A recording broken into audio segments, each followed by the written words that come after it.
आता धनगरवाडी दिघी परिसरामध्ये जो बिबट्या जेरबंद झालाय ती नेमकं काय हकीकत घडली या ठिकाणी आणि कसा जेरबंद झाला? कैलास भाऊ शेळके संध्याकाळी 7 वाजता आपल्या शेतामध्ये संध्याकाळच्या वेळेस मोटर चालू करण्याकरता ज्यावेळेस आले आणि गेल्या 2 महिन्यापासून इकडे ह्या परिसरामध्ये 5-7 बिबटे धुमाकूळ घालतायत. आमच्या आता स्नेहल संतोष राशीनकर नावाची एक मुलगी 15 दिवसापूर्वी जिला संध्याकाळी 9 वाजता घरच्या अंगणातून उचलून नेलं. तिचा अंत झाला आणि 2 महिन्यापूर्वी चितळी परिसरात ही घटना घडली.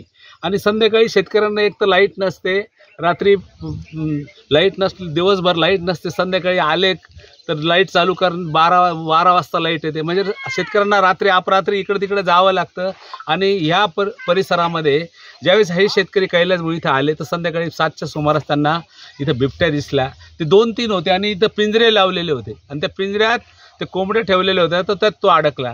आमचं असं म्हणणं आहे शेतकऱ्यांचं की रात्रीची लाईट आणि रात्रीचं पाणी भरायला किती वाईट अवस्था. एक त्यांच्या फॅमिली इथं आलेल्या होत्या. तर आमचं असं म्हणणं आहे वन्य प्राणी जो कायदा केलेला आहे या सरकारने, हा कायदा एक तर मोडीत निघाला पाहिजे.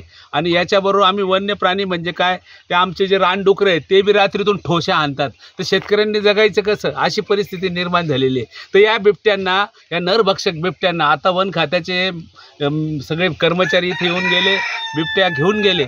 पण हेच बिबटे पुन्हा याचे कुत्र्यासारखे झोपे वाढतात यांचे, आणि झोपे जास्त झाल्यामुळे यांची संख्या खूप झाली. त्याच्यामुळे यांना मारलं तर दोष आहे, बिबट्यांना मारलं तर दोष आहे. आत्ता समजा मारलं तर दोष आहे, पण आमचे संतोष राशीनकरची मुलगी स्नेहल हिला जबड्यात घेऊन गेले तर त्याला ती म्हणजे मनुष्य प्राण्याला मारलं तर चालतं आणि बिबट्यांना मारलं तर नाही चालतं. जोपर्यंत राजकीय व्यवस्था ही यांच्या घरचं कोणी जात नाही, यांच्या घरचं जवळचं कोणी जात नाही, किंवा फॉरेस्टच्या अधिकाऱ्याचं कोणी जात नाही, किंवा वन मंत्र्याच्या जवळचं कोणी जात नाही, तोपर्यंत या कायद्यात रूपांतर होणार नाही असं. कारण मीडिया आज त्यांचं मात्र छोटीशी घटना घडली तर शहरातले मीडियावाले दिवसभर तेच न्यूज चालवतील. पण आमची लहान लहान मुलं, आमच्या माता भगिनी जर नेल्या तर ते न्यूज नाही चालत. तुमच्यासारखे जे प्रतिनिधी इथं आले त्याबद्दल आम्ही त्यांचं धन्यवाद. हा बिबट्या कधी तुम्हाला इथं दिसून आला? बाळासाहेब तुम्ही हा बिबट्या काल संध्याकाळी 6:45ला आला. हे 15 दिवसापासून रोज आम्ही शेळ्या कोंबड्या घालायचं काम करतो. आणि हे गट नंबर किती आहे या शेताचा? नंबर 1 धनगरवाडी आणि शिवार धनगरवाडी. शिवार धनगरवाडी, ठीक. धनगरवाडी दोन्हीचा मिळून. तुमची वन विभाग आणि सरकारकडे काय मागणी आहे? वन विभाग तसं पाहता वन विभाग हलगर्जीपणाच करता, काही लक्ष देत नाही. हां, यापूर्वी ज्या इथं मानवाच्या वित्तीय हानी झालेल्या आहे, दोन जवळजवळ 2 बळी गेलेले आहे या ठिकाणी, तर त्यावरती आपलं काय मत आहे? 2 बळी काय वाईटच घटना नाही. बिबट्यांचे जर बंद करायला सरकार कुठं कमी पडतंय का? शेतीत आता हे लाईट रात्रीची म्हणजे काहीच काम आहे, शेतकरी मारायचं काम आहे, दुसरं काही नाही. तुमची काय मागणी आहे? हे दिवसाच लाईट पाहिजे ना आम्हाला. माणसाला जशी परवानगी माणसावर गुन्हा होतो त्यांच्यावर काय गुन्हा आहे, मग त्यांना मारलंच पाहिजे ना. वन अधिकारी म्हणतात. हा, वन अधिकारी ते काही हात वर करून मोकळे होते. रात्री वन अधिकारी काय म्हणले सांगा. हा, वन अधिकारी रात्री म्हणजे तुमची जबाबदारी सांभाळायची. मग आमचं काम हे पगार घेते तुमची जबाबदारी. रात्री मला म्हणे ते हे काय झालं तुमची जबाबदारी म्हणे. मग ते पुरी मेल्या, त्याला मी विचारलं म्हणले 2 पुरी, 1 मुलगा मुलगी मारली, त्याचं काय? माझं नाव राहुल कैलास शेळके. काय झालं इथं या ठिकाणी? इथं मी मोटर चालू करून गेलो, त्याच्यानंतर इथं बिबट्या अटकला. इथं येऊन बघितलं 3 बिबटे होते नाही का, 3 बिबटे होते. तर एक याच्यामध्ये हे झाला, 2 याच्या सोडवण्यासाठी याला प्रयत्न करीत होते नाही का. तर वन अधिकाऱ्यांना फोन केला, वन अधिकाऱ्यांना बोलवलं तर ते असं म्हटले का या बिबट्याची जबाबदारी तुम्ही घ्या, नाही तर आम्हाला संध्याकाळी घेऊन जाऊ द्यायला. हे इथून नेत्या तिकडे सोडून देतात बर्डा बेडवर नाही, इथून 2-2.5 किलोमीटर. वन विभागाचा हलगर्जीपणा हो राहिला, 100% हो राहिला. ते जर म्हणून राहिली तर रात्री न्यायचं, याची जबाबदारी तुम्ही घ्या. मग इथं आमचे 2 मुलं मेलेले, त्यांची जबाबदारी कोण घेणार नाही का. झाली एक तर लाईट टिकत नाही, दिवसभर लाईटीचा विषय, तर पाणी नाही, मग माणूस रात्री येणार ना. त्यासाठी लाईट येते रात्री, दिवसभर लाईट पाहिजे ना.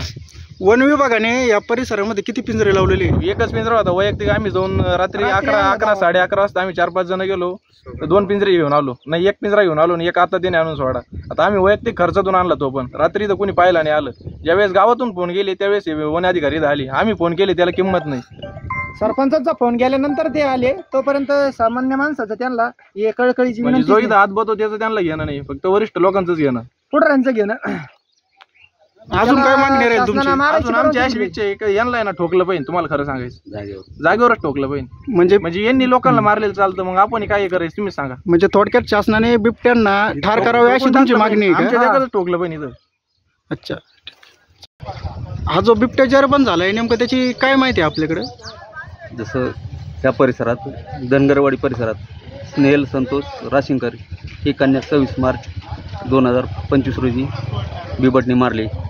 त्याच्यामुळं ह्या परिसरात 8-10 पिंजरे जवळजवळ लावलेत आम्ही आणि सर्व पिंजऱ्यामधील बिबट पकडणे आणि इथून ह्या एरियातून निर्मनुष्य क्षेत्र जंगल क्षेत्रात जसं माळशेज घाट वगैरे तिकडे नेऊन सोडण्याचा कार्यक्रम चालू आहे. या ठिकाणी जी उपाययोजना केलेल्या आहे वन विभागाने कुठकुठं पिंजरे लावलेले आहे आपण या ठिकाणी? जसं दिघीला लावलेतं, चितळीला लावलेतं, वाकडीला लावलेतं, धनगरवाडी परिसरात लावलेत. म्हणजे वेगवेगळ्या परिसरात लोकांचं डिमांड पाहून, कारण लोकांना माहीत असतं की ह्या परिसरातून असं वावर चालू आहे त्याचा, मग लोकांचं जे डिमांड आहे त्याप्रमाणे वेगवेगळ्या ठिकाणी लावलेत. फक्त ते जाताना योग्य लोकेशन कोणतं आहे ते आम्ही ठरवतो, त्याप्रमाणे लावतो. स्थानिक नागरिकांचा असा आरोप आहे की वन विभागाकडून काही वेळा हलगर्जीपणा होतो. ज्यावेळेस फोन कॉल्स नाही, केले जातात त्यावेळेला वेळेवरती दाद दिली जात नाही. आजपर्यंत असं झालंच नाही की बुवा आम्ही त्यांना रिस्पॉन्स दिला नाही. प्रत्येक वेळेस आम्ही सहकार्य केलेलंच आहे. हे त्यांनीसुद्धा सांगावं, आमच्या पश्चात सांगावं. आमच्या समोर सांगण्यापेक्षा आमच्या पश्चातसुद्धा सांगते की ते सहकार्य करते आणि सहकार्य करतच आहेत आणि करतच असणार आहे. पुढील उपाययोजना काय करणार आहे आता वन विभाग आता हे आपल्या जागोजाग प्रकरणी? पिंजरे लावले तर ते जागोजाग बिबट म्हणजे बंदिस्त करणे आणि घेऊन जाणे हाच उद्देश असणार.